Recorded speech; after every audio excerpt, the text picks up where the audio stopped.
गुरु भक्ति योग। पूरे अंतःकरण से हृदय पूर्वक गुरु की सेवा करो। किसी भी प्रकार की अपेक्षा से रहित होकर अपने गुरु के प्रति प्रेम रखो। अपनी आय का 10वां हिस्सा अपने गुरु को समर्पित करो। गुरु के चरण कमलों का ध्यान करो। इसी जन्म में आपको आत्म साक्षात्कार होगा। यह साधना का रहस्य है। जिनको आत्मा विषय ज्ञान है, शास्त्रों में जो पारंगत है, जो तमाम उत्कृष्ट गुणों से युक्त है, वे सद्गुरु है। जिसको आत्म साक्षात्कारी गुरु मिलते हैं, वह सचमुच 3 गुना भाग्यशाली होता है। अपने गुरु की क्षतियां न देखो, अपनी क्षतियां देखो और उन्हें दूर करने के लिए ईश्वर से प्रार्थना करो। अपने आप को ही सुधार लो। गुरुदेव कहते हैं, वक्त बीता जा रहा है, कब किसका समय क्या हो जाए कहना मुश्किल है। जिस शरीर को हम मैं मानते हैं, वह शरीर भी सदा किसी का नहीं रहता।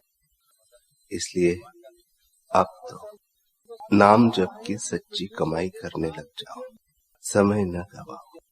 शास्त्रों में लिखा है, शतम विहाय भोक्तव्यम सहस्त्रम स्नानमाचरेत् लक्षम विहाय दातव्यम कोटिं त्वत्वाम हरि भजे।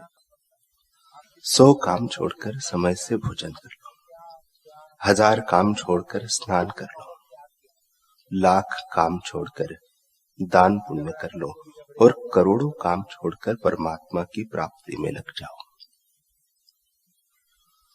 लोग सोचते हैं, मेरी बेटी की शादी हो जाए, बेटे को नौकरी मिल जाए, मेरा इतना हो जाए, इतनी जवाबदारी निभा लूं, फिर भगवान का भजन करूंगा।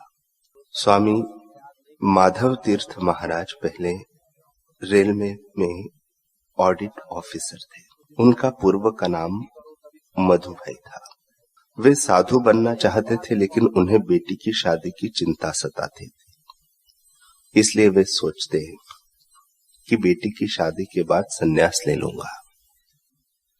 एक बार किसी ने अप्रैल फूल मनाने के लिए अखबार में छपवा दिया कि मधु भाई ने संन्यास ले लिया है। जब वे ऑडिट करने के लिए मुंबई जा रहे थे, तब अचानक वह अखबार उनके हाथ में आ गया और वह खबर उन्होंने पढ़ी। उन्होंने सोचा, अरे भगवान ने मुझे शीघ्र इस दलदल से निकालने के लिए मित्रों को प्रेरित करके अखबार में यह छपवा दिया है। तब मुंबई जाते ही उन्होंने नौकरी से त्याग पत्र दे दिया और संन्यास ले लिया।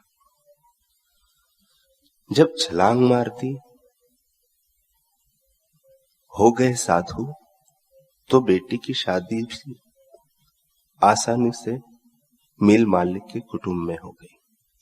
वे खुद चाहे कितना भी प्रयत्न करते तो भी बेटी की शादी वे ऐसे कुटुंब में नहीं कर पाते।